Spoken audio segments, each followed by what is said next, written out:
बड़ी पुरानी कहावत है, 100 दिन चोर के तो एक दिन साह के। पहले पुतिन ने देखा कि अपने न्यूक्लियर बम के लिए पाकिस्तान चुपके से डील कर रहा है रूस के साथ। रूस ने वो समझौता तोड़ा, तो वहीं भारत ने पकड़ लिया है पाकिस्तानी जखीरे को। क्या परमाणु बम का ये जखीरा है? और ये भारत कैसे पहुंचा? पाकिस्तान ने चीन को भेजा था या चीन ने पाकिस्तान को भेजा था, पर बीच में भारत ने ही पकड़ लिया इसे। तो वहीं अमेरिका की राजनीति में भी उथल पुथल मचा हुआ है। क्या राष्ट्रपति जो बाइडेन को हटाकर कमला हैरिस बनेंगी राष्ट्रपति और कमला हैरिस के पास आएगा न्यूक्लियर फुटबॉल? और क्या परमाणु हमले का दे सकती है आदेश? जियोपॉलिटिक्स में मचा हुआ है धमाल। जानेंगे इन खबरों को विस्तार से। जो बाइडेन की जो स्थिति है उसे आप देखेंगे तो उनकी लोकप्रियता घटती जा रही है और ये कहा जाता है कि जो बाइडेन मेंटली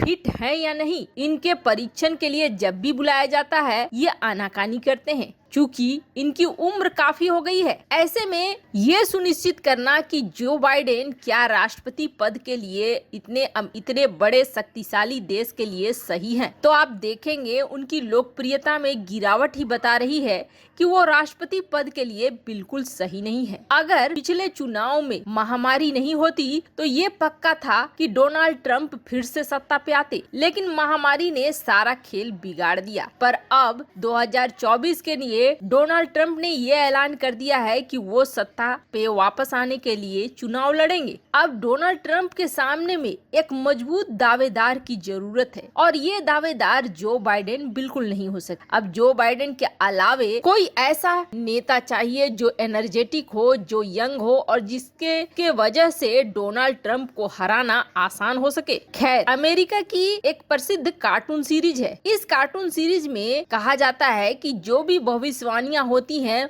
वो बिल्कुल सही हो जाती हैं। भविष्य में ये भविष्यवाणियां बिल्कुल सच्ची प्रतीत होती हैं। कई ऐसे एग्जाम्पल भी दिए गए हैं। उसमें ये कहा गया था कि अमेरिका की राष्ट्रपति एक महिला होंगी। अब क्या कमला हैरिस है जो राष्ट्रपति जो बाइडेन की कमान संभालेंगी? वैसे आपको बता दें, अमेरिका के राष्ट्रपति जो बाइडेन को इलाज को लेकर उपराष्ट्रपति कमला हैरिस को कुछ समय के लिए देश की कमान सौंप दी गई और इस 1-1.5 घंटे के लिए ये राष्ट्रपति बनी। इनके पास राष्ट्रपति की सारी शक्तियां आ गई थी। दरअसल जो बाइडेन को अपना हमेशा हर साल एक चेकअप करवाना होता है। इस चेकअप के दौरान वो एंथेसिया दिए जाते हैं, जिसकी वजह से उस वक्त वो लाचार रहते हैं और उनके सोचने समझने की ताकत खत्म हो जाती है। ऐसे में अमेरिका के राष्ट्रपति अपनी ताकत उपराष्ट्रपति को दे देते हैं और इस ताकत के साथ साथ अमेरिकी राष्ट्रपति का न्यूक्लियर फुटबॉल भी आ जाता है। तो कमला हैरिस के पास भी अमेरिकी राष्ट्रपति का न्यूक्लियर फुटबॉल आ गया। वैसे ये शक्तियां कमला हैरिस को कुछ घंटे के लिए ही मिली, लेकिन अब ऐसा कहा जाता है कि जो बाइडेन अपना कार्यकाल पूरा नहीं कर पाएंगे और आखिरकार कमला हैरिस ही बनेगी राष्ट्रपति अमेरिका की। पर अब इसके बाद चीन के लिए सवाल खड़े हो जाते हैं कि क्या कमला हैरिस ठीक उसी तरीके से काउंटर कर पाएगी चीन को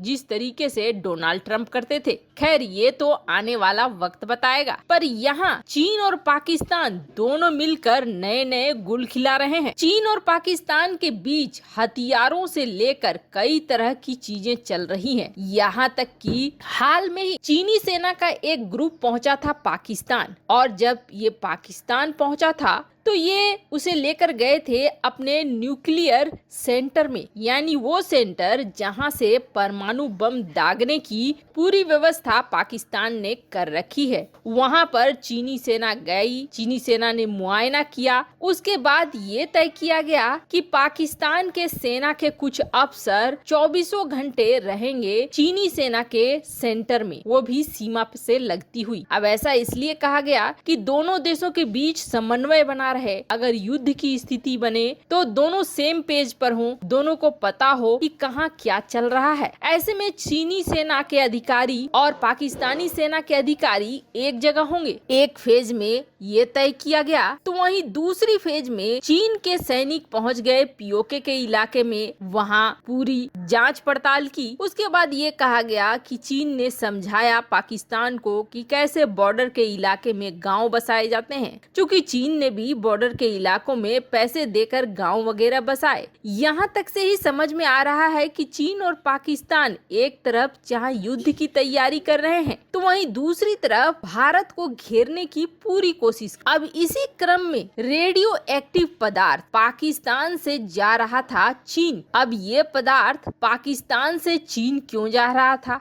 ये न्यूक्लियर प्रोडक्ट किस काम आता? क्या चीन ने बम बनाने के लिए या अपने न्यूक्लियर प्रोडक्ट बनाने के लिए पाकिस्तान से बड़ी मदद ली थी? पाकिस्तान ने भी पूरे कंटेनर में भरकर ये शिपमेंट भेजनी शुरू की। पाकिस्तान से चीन जाने के लिए ये शिपमेंट तैयार हुआ, पर रास्ते में पड़ता था मुंद्रा पोर्ट, और ये मुंद्रा पोर्ट गुजरात में है। तो पाकिस्तान ने ये प्लान किया कि इसका जो कंटेनर है वो यहाँ पर रुकता हुआ फिर जाएगा चीन की तरफ। ये कार्गो पहुँच गया भारत के गुजरात के मुंद्रा पोर्ट पर, और ये बताया गया कि इसमें कुछ भी ऐसा नहीं है जिससे कोई समस्या हो। हम थोड़ी देर के लिए यहाँ रुकेंगे और यहाँ से फिर हम आगे बढ़ जाएंगे चीन के लिए। ये पूरी तरीके से जैसे व्यापारिक तरीका होता है उस तरीके से स्लॉट बुक करके किया गया था। वैसे आपको बता दें, मुंद्रा पोर्ट यानी अदानी ग्रुप का बनाया हुआ पोर्ट हाल ही में खबरों में आया था, जब बड़ी भारी संख्या में ड्रग्स के कंटेनर पाए गए थे, और जिसकी वजह से ईरान, पाकिस्तान, अफगानिस्तान सभी को बंद कर दिया था। अदानी ने अपने पोर्ट में अनुमति देने से मना कर दिया था। हालांकि ईरान के मामले में भारत आगे आया था और ईरान के मामले को सुलझा लिया गया था, लेकिन पाकिस्तान अभी भी इसी दायरे पर आ रहा था। तब पाकिस्तान ने ये कहा था कि आपके यहाँ हमारा पोर्ट का सामान नहीं उतरेगा, ये आपके लिए नहीं है बल्कि ये है चीन के लिए, लेकिन हम थोड़ी देर के लिए व्यापारिक रूप से इस्तेमाल करेंगे आपके पोर्ट को। जब ये कंटेनर मुंद्रा पोर्ट पहुँचा तो यहाँ पर शुरू हो गई चेकिंग। पाकिस्तान के नाम से ही पहले ही हाई अलर्ट में है ये पोर्ट। अब यहाँ पे जो कस्टम के लोग हैं और रेवेन्यू इंटेलिजेंस के लोग हैं, इन्होंने देखना शुरू किया कि आखिर पाकिस्तान क्या भेज रहा है। वैसे ही पाकिस्तान के नाम पर अधिकारियों का शक संदेह बढ़ जाता है। जब उन्होंने इसकी जांच करनी शुरू की